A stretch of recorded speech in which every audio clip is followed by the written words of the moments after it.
हाँ, तो हम कैसे समझें कि प्रभु नाराज है? किसका प्रश्न है? श्री हरिवंश हम तुम्हारी माँ होंगी, जी। माँ को तो कभी मिली होगी, तो माँ क्या समझता हर समय दुलारी करती रहती क्या? डांटती भी तो है क्या? उसके डांटने में दुलार नहीं होता क्या? कैसे डांटती है? ये दूध पी, नहीं हमारी इच्छा नहीं, थप्पड़ मारेंगे, दूध पी, और दूध पी लेता ना। अच्छा, अब आप उसमें ये विचार करके तो उसमें माँ का क्या नाराज होना और क्या प्रसन्न होना, आपके लिए ही तो है ना। चल बाथरूम चल, स्नान कर, श्रृंगार, हम नहीं हम खेलेंगे, जाके थप्पड़ मारती, चल सीधे चल। ये मारा की नाराजगी है?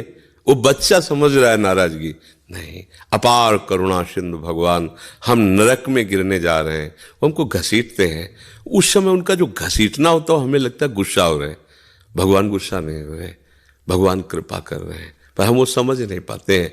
तो जैसे माँ, अच्छा आप हाथ छोड़ा के भाग जाओ, माँ कहेगी जा मर जा जाके, ऐसे कहेगी।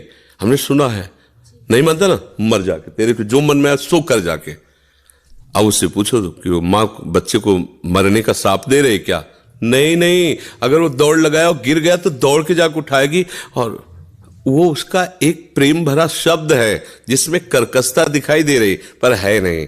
ऐसे ही भगवान है। अनंत माताओं में जो वात्सल्य है वो हमारे भगवान के एक बिंदु से है, वो वात्सल्य सिंधु है। सोचो, जब एक माता अपने बच्चे का अहित नहीं कर सकती तो अनंत माताओं जैसा प्यार लिए हम सच्चे उनके संतान हैं। क्योंकि ये शरीर मायाकृत पांच भौतिक है जो मां के गर्भ से रच कर आया है, लेकिन जो मैं हूं वो केवल भगवान का अंश हूं, माया रचित मैं नहीं हूं। जो अंश है मैं तत्व, वो श्री कृष्ण का अंश है, सीधे श्री कृष्ण का अंश है, और है ये भी सब श्री कृष्ण से ही, पर ये माया में रूपांतरित होकर पंचभूतों के द्वारा निर्मित है। ये मेरा स्वरूप नहीं है, जो मेरा स्वरूप है वो श्री कृष्ण का अंश है। तो मेरे सच्चे वात्सल्य समुद्र तो प्रभु हुए ना, पर हम प्रभु को जान नहीं पा रहे, अपनापन नहीं कर पा रहे, तो हमें लगता है प्रभु हम पे गुस्सा हो रहे हैं ना। अगर तुम्हें ऐसा कहीं लगता है कि प्रभु गुस्सा भी हो रहे हैं, कब लगता है? जब हमारी मानी हुई कामना में बाधा पड़ती है, वो पूर्ण नहीं होती, तो हमें लगता है मेरे भगवान नाराज है क्या? क्योंकि अगर नाराज ना होते तो उन सर्वशक्तिमान को ये बात पूरी करने में क्या घाटा था? उन्होंने क्यों पूरा नहीं किया? इसका मतलब नाराज नहीं, ऐसी बात नहीं है। जैसे हम चाह रहे हैं कि हमें 100 रुपया मिल जाए, तो आज जाकर के मैं ऐसा ऐसा मनमानी करूं, माँ करीब 25 पैसे भी नहीं देंगे, नहीं देंगे, जा। क्यों? क्योंकि पता है कि अगर आज 100 रुपया पाएगा, हो सकता है कोई नशा करे, गंदे आचर, नहीं देंगे। और वही माँ जब देख लेगी कि हाँ आप सही ढंग से खर्चा कर देते हो, तो अपनी कमाई हुई पूरे जीवन की संपत्ति आपको दे देगी। ऐसे ही हमारे भगवान है। हमारे तो सब बच्चे ही ना, उपद्रवी बच्चे हैं, तो उतना दे देते हैं जितने खेल में हमारा नुकसान ना हो।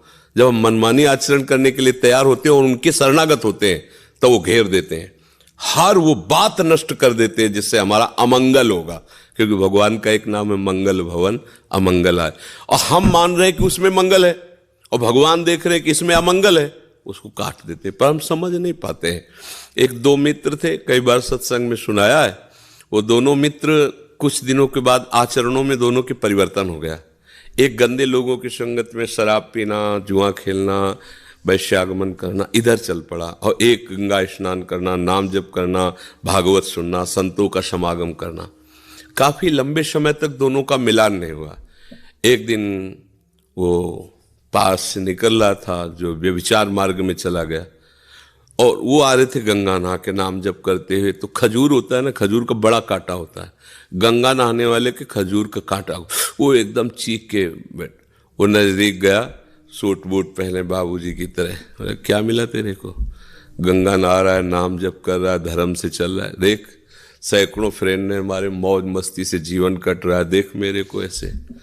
थोड़ी देर के लिए उसको लगा कि यार बातों से ही बचपन से गंगा नहा रहा हूँ, नाम जप कर रहा हूँ, सही ढंग से खाने को भी नहीं, देखो नंगे पैर गंगा नहाने गया था तो खजूर का कांटा ला, वो बूट पहने घूम रहा है। वो गया, उसको उपहासास्पद वचन कहकर, और अंदर से कि क्या भगवान मैं गलत हूँ, मेरा मार्ग गलत है।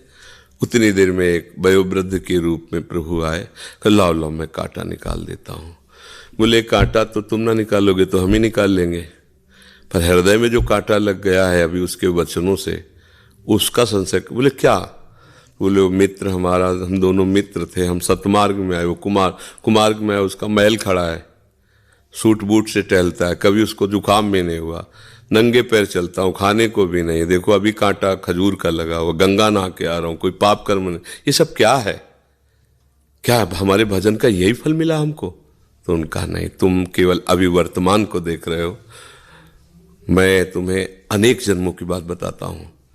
ये जो अभी गया तुम्हारा मित्र पूर्व का पुण्यात्मा पुरुष है, इसने खूब दान पुण्य किए थे, इस जन्म में इसे चक्रवर्ती सम्राट का वैभव प्राप्त होना था, इसने जो पाप कर्म किए सब नष्ट हो गया है।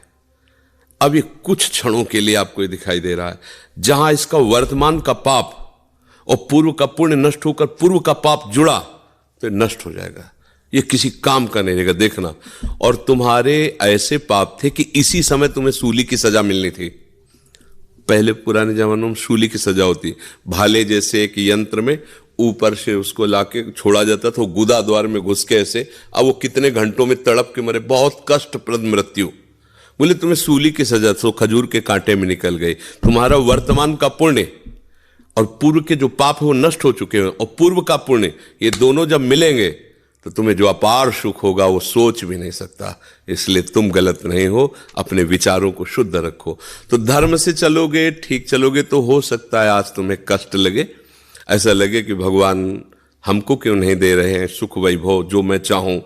लेकिन देखो सामने वाला गलत कर रहा है, अधर्म कर रहा है, बहुत फल फूल रहा है, वो फल फूल नहीं रहा, वो हाइलोजन की तरह चमकेगा, फ्यूज हो जाएगा, और तुम दीपक की तरह जलोगे, बराबर तुम्हें आनंद प्राप्त होता रहेगा। का हस्तिनापुर के चक्रवर्ती सम्राट पद पर महाराज युधिष्ठिर बैठे और उनके कुल में कोई पानी देने वाला नहीं बचा, सब नष्ट हो गए। तो अधर्म थोड़ी देर तुम्हें लगेगा फलते फूलते, पर उसका परिणाम है नाश। धर्म थोड़ी देर लड़खड़ाते नजर आएगा, लेकिन उसका परिणाम है लक्ष्य पर पहुंच जाना। इसलिए अधर्म की तरफ गति मत बढ़ाओ, वर्तमान में बढ़ने की, उन्नति की बात मत देखो, भविष्य को देखो, तुम्हारा भविष्य मंगलमय होगा। बुद्धिमान पुरुष, विवेकी पुरुष भविष्य को देखते हैं, और जो मूर्ख होता है वो अभी को देखता है, अभी खाओ, अभी मौज लो, लेकिन आगे बुद्धिमान अभी हम खा रहे हैं, मौज ले रहे हैं, लेकिन आगे क्या होगा, इसका परिणाम क्या होगा। जो विवेकी वो परिणाम देखता है, जो अविवेकी वर्तमान में। तो इसलिए सावधान रहो, भगवान का आश्रय लो, और ये कभी मत सोचो कि भगवान नाराज होते हैं। वो जो भी प्रतिकूलता देते हैं हमारे मंगल के लिए देते हैं, हम समझ नहीं पाते।